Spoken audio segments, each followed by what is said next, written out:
আসসালামু আলাইকুম। বর্ষার পানি আস্তে আস্তে কমতে শুরু করেছে। পানি কমার সাথে সাথে মাছেরও বেশ আনাগোনা দেখা যাচ্ছে।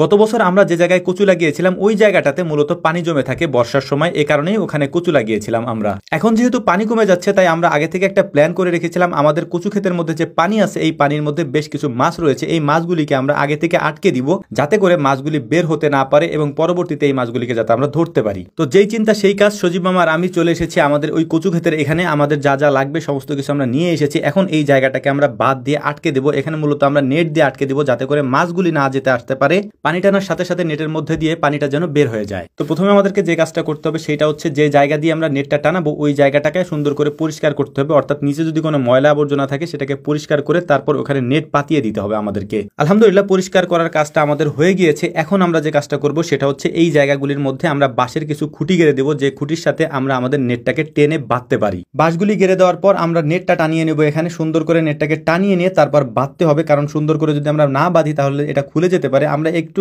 সাইজে বড় নেট নিয়ে এসেছি যাতে করে এটার উপর দিয়ে মাছ লাফ দিয়ে চলে না যায়। এর পাশাপাশি যদি বৃষ্টি হয় তাহলে পানি বাড়তে পারে এবং পানি বাড়লে যাতে এটাতে কোনো সমস্যা না হয় এই জন্য আমরা একটু উঁচু নেট এখানে দিয়ে দিয়েছি।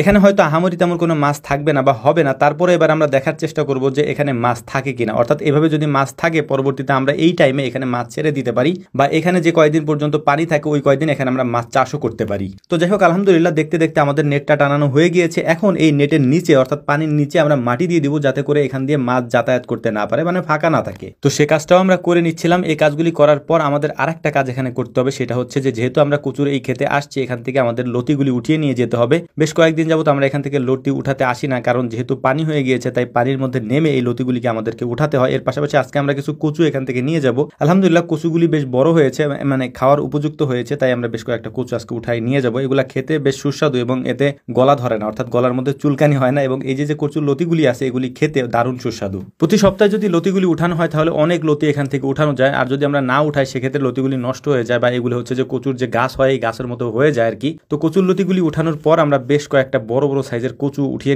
নিয়েছিলাম। দেখতেই পাচ্ছেন যে এই কচুগুলিতে মোটামুটি হয়েছে, মানে যতটুকু হয়েছে খাওয়ার উপযুক্ত আর কি, সেরকম কয়েকটাই আমরা এখান থেকে উঠিয়ে নিয়ে যাচ্ছিলাম। পানি থেকে দ্রুতই আমাদেরকে উঠে যেতে হবে যেহেতু আমরা অনেক আগে নেমেছি এবং পানিটা যেহেতু একটু পচা টাইপের, কারণ যেহেতু এটার মধ্যে পাট ছিল, অনেক পচা পাট জাগ দেওয়া হয়েছে। এর পাশাপাশি এই পানিটা এখন শেষের দিকে, তাই পানিতে প্রচুর পরিমাণে চুলকানি হবে, এটা স্বাভাবিক একটা ব্যাপার। তাই আমাদের যদিও তেমন একটা হয় নাই এখনো পর্যন্ত। তো কচুগুলাকে এবং কচুর লতিগুলোকে আমরা উপরে নিয়ে এসেছি। এখন এগুলিকে পরিষ্কার করতে হবে এবং কচুর যে লতিগুলি আছে সেগুলিকে ছোট ছোট আটি বানাতে হবে আমাদেরকে, কারণ এখানে বিভিন্ন সাইজের লতি আছে। বড়গুলিকে আমরা আলাদা করে ফেলবো এবং বিভিন্ন সাইজের গুলিকে আলাদা আলাদা করে তারপর এগুলিকে বেঁধে মোটা আকারে করে আমরা বাড়ি নিয়ে যাব।